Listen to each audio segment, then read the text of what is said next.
G'day, Australia. It's Mike Tramp here from White Line, and may the rock be with you. It's been a long time, my friend. I was just about to say the same thing. It has been a long ass time, and it's you'll probably hear me say it a few times during our interview that coming back like this is both a dream but also very emotional for me, man. Yeah, yeah, we'll get to that because we're going to talk about that a little bit. So let's start off, mate. Welcome to May the Rock be with you. Like I said, it's been a long, long time, and you're coming back to Australia, and we'll talk Yeah. about coming back in a minute. But Okay. these shows are going to be amazing. Tell us what people can expect coming to these shows. Well, I mean, let's start by saying then that those songs have not been performed in Australia this way. I never got to bring the band down there, and now sort of unexpected that I got back into this, wanting to play the White Lion songs and even record sort of like and refurbished versions of them, sort of to bring them into today. I have fallen in love again with songs that I got tired from, back in the 80s. So I think that it's almost if you could get to do something a second time, a second chance of doing something, this is it. So I think that the audience coming to see that will see a very well playing band, very secure in its way, and wanting to perform the songs with a lot of knowledge and a lot of doing it for the love of music. That where maybe if it had been the band in 1980 coming there and or in the 80s, I think maybe the focus would have been a little bit more on what the 80s were. Hmm. That's fair enough. Now, over the years, you played these songs with different band members, and now with the re-recording of these classic tracks, how does it feel playing them now with the band that you have? Well, it feels great because it's kind of like I'm talking about the second chance time around. You're coming in with the knowledge of the original version and also the history of when I wrote the songs almost 40 years ago and things like that. So then you say, well, you know, if I'd known what I know now, I would have done it this way, and now I get to do it that way. Yeah, very nice. Now, we were very lucky in the time you were living in Australia to see you perform numerous times, hang out more times than I can count. Do you have a great memory of times here in Australia? I have a great memory, and I've said this before that living in Melbourne was first of all the greatest city I've ever lived in. It saddened me that I got there too late to actually be able to break through the Australian music scene. Hmm. Um, as I started playing around, and besides Melbourne, Sydney, Canberra, and Adelaide, I realized what it was going to take to get out to get to play in some of those more obscure places where the local bands were playing. And it was just a fact. It was just a fact that I wasn't going to be able to do that. And it saddened me, there weren't really like as strong as an internet scene as there is now, but it's so of course the memories of Australia is so fun, and my oldest son Dylan lives there, and will actually turn 31 on January 31st when we're playing Melbourne. So it's historical in many ways. No way. Yeah, I know. It's like you couldn't write a song about that. Mate, when we were hanging out back in the day, he was still in his early teens. It's insane. Like, that's nuts. Wow. We're all getting old. Yeah, So I now, know. why was now the right time, do you feel, to revisit these White Lion songs and get them out there and play them again? Was there a catalyst that kicked this off for you? Yeah, well, the catalyst was that I couldn't escape it. Yeah. Well, you've never been able to. I mean, of course, coming to Australia and actually writing my second and third solo album already in Tasmania, and then later on moving to Melbourne, and then starting going on, and then being pulled in sort of without me really wanting to do it as a first attempt in doing a new version of White Lion, closing that down in 2009 and continuing my solo career after that. Um, I thought at that time, I says, well, now for sure, I'm definitely not going to play these songs again. That's fair. And then just especially as I started touring the US, I couldn't escape the White Lion logo, and it overtook the poster for every tour I did. No matter how my album cover looked for the solo albums, the voice of White Lion and the logo was sort of like just devouring the presence of the new solo album cover and so on. So when we came to around right before COVID, and I started saying, I says, okay, let me look at this. Let me look at how I could do that. And then Marcus, man, a friend of mine for 25 years, I said, listen, can you play the original versions in the key that I can sing them in? Can we do an upgrade without changing the look of these songs? And he worked out on them for a while and came back, and I was like, wow, okay. And as I started singing them, I also felt that the songs were here today, and I wasn't playing old songs and feel like a has-been, and how am I going to move to these songs? Everything suddenly felt like I was ready to present these songs with a certain kind of maturity, but still 100% recognizable and almost 100% the original versions. Yeah, wow. I mean, your knees and your back probably couldn't take it anymore jumping around like you used to anyway. Oh, no, that's just, I don't have enough insurance for that, man. No splits. Splits are not allowed.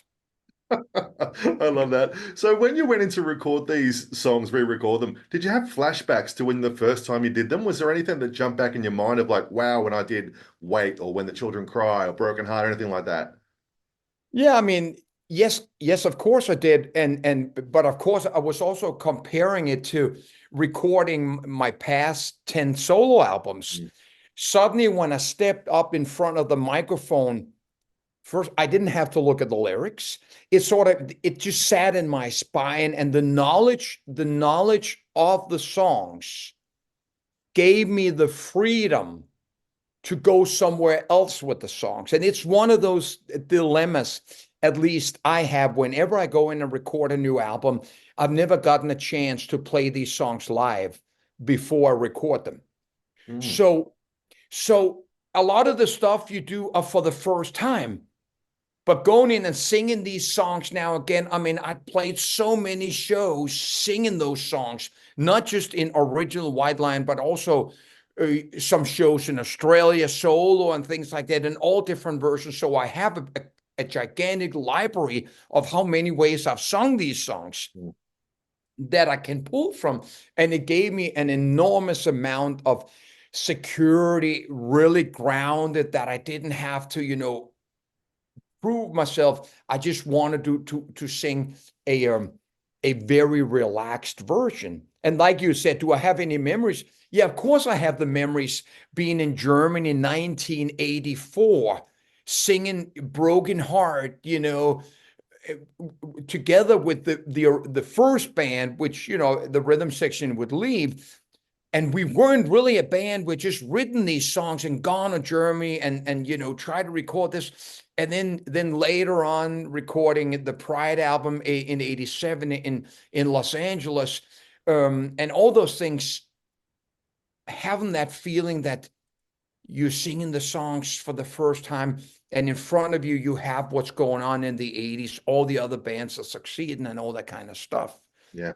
So there's a lot of memories, and there's a lot of different stuff that pops out. So it's really nice to just be there and say, hey, I've been here before. I know what to do. Yeah. And you've been making albums, as you said. You've had 10. They're all magnificent, by the way, and they continue to be. Technology has changed a lot since you made these first White Lion albums. Obviously, you've continued to make albums digitally, but what was the biggest difference for you in doing these White Lion songs this way compared to how you would have done them back in the day? Well, I mean, for that matter, I could basically sing the songs in my underwear because I'm recording the vocals in my studio, and it's very, very tough.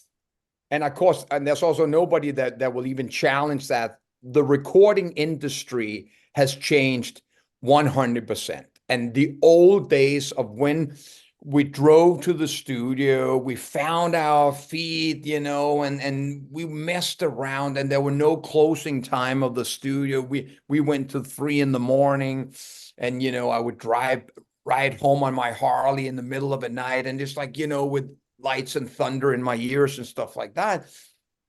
And now it's like, it's almost like going out in the garden and picking up the leaves. It's something you're just doing.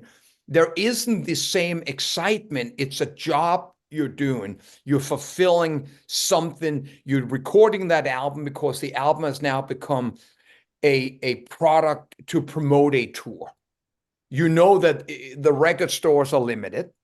You know that nobody's going to be waiting Monday morning down there to go into, JB's Hi-Fi or in New York, Crazy Eddie's, the classic Tower Records, his master's voice, all those great things, Gone, gone. Mm-hmm. So where do you find the excitement? And I actually find the excitement for hearing my voice back and feeling much more sort of like, hey, I'm actually knowing what I'm singing about, even though I wrote the lyrics back in 1986, 87. And now I'm singing them, and it's just like, oh, that's what I meant by writing this song. I absolutely love that. Here's the thing, though. You continue to make your solo albums, but do you think we could ever expect new music under the White Lion moniker? Yes. Ooh. I think the point has now come to that it is, I feel secure in that Mike Tramp's White Lion will be able to produce legit hard rock that will sound, I mean, first of all, I've already spoken to Marcus about that. Our mission is also to deliver an album that is not just an obligation to our little record company, but something that's also us painting a picture, being proud of what we would do. We're not going to do an album that you just think is going to sound that way. We want to do a sort of like almost a tribute to our rock and roll heroes, that you will definitely know what band has influenced us on. And as we haven't announced this yet, but what the hell, we've already sort of finished recording most of what will be volume 3, the end of the trilogy. Ooh. And on that album already now, I think you will hear that on purpose, we are tipping our hat to some of our heroes play in the White Lion songs. And we really, really enjoyed. I mean, obviously we're going in knowing we're doing this because we also know everything has been done. We're not going into the studio being, wow, we know the songs. The songs have existed in 40 years. So we wanted to go in there and fall in love again. And falling in love again is is listening to the old classic rock records from late 60s and up through the 70s. At least it is for us. Mm-hmm. So when Marcus and I was on tour with the Dead Daisies in Europe, we were sitting arranging these songs, and I go, you know what? Let's make this song sort of the catalyst, the song we're leaning up against when we're doing this song, this White Lion song. Of course, still making it the White Lion song, but some of the songs just need a little bit of a kick in the ass.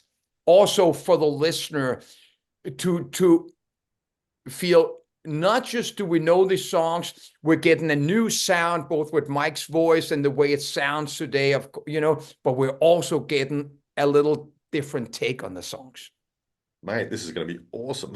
Yeah, no, it is. I mean, I'm really, but I mean, Marcus and I do say, when we did the first one, we knew we were doing sort of a greatest hits, and we sort of did it, and we just leaned on. Then when we did the second one, we started going a little further. Now we're going all the way, and that's sort of what this is about. Okay, excellent. The trilogy. It's going to be insane. Feel free to don't tell anyone else that information. I'll keep No, that. no, I think. Now, looking back over your career, it can be very easy to say what can change over time, and a lot has changed for you over the years. What's the one thing, though, that's always remained the same about Mike Tramp? Yeah, I could definitely not see my hair color. Me too. One, yeah, no, but Troy, it's a great question because one thing is that my mission has always been to be myself. And I have done that from White Line to Freak of Nature to the solo albums to stuff like that. I've always made sure that when you go out there, you see me, and I'm presenting the music that I'm doing at that moment. But no matter what you do, you will find out that in the middle, when you strip everything away, Mike Tramp will still be standing there the same way he stood there in the other things. Or Mike Tramp you meet in the bar. It is the same guy all the way around. Yeah. And You've and always and been a to, genuine dude. and to me, and you know that from Australia, for me to maintain those feet on the ground has been probably the key to my not just my success, but the key to my survival, and for me being able to adapt and improvise to all these new situations that's coming at us where we can't really count on anything how it used to be, because there's no such thing as how it used to be anymore. It's just like you walk into a venue and you go, okay, how can we make the best out of this? Not, oh, this is not the way it should be. Well, it is the way it is. Yeah, completely fair enough. Now, we talked about White Line, or Mike Tramp's White Line, I should say, being the focus at the moment. Is there room for more Mike Tramp material coming up, or are we focused on the White Line stuff at the moment? Well, I mean, I already have my next soul album finished in my studio. Of course you do. The point, and even beyond that, I have several projects as an artist. The only issue here is just when to release it and how to release it, because as we go in, it gets smaller and smaller. So I think, and it's not just revealing it, that I am getting close to almost tailor make my music to the last fans that are left. So I have that in mind when I write and when I produce and record these albums. I'm not doing it because the album or the record company, or maybe the next one will not be released by a record company, but will be released solely by myself, because now I know that maybe I will only print up 1,000 albums for those diehard fans for that.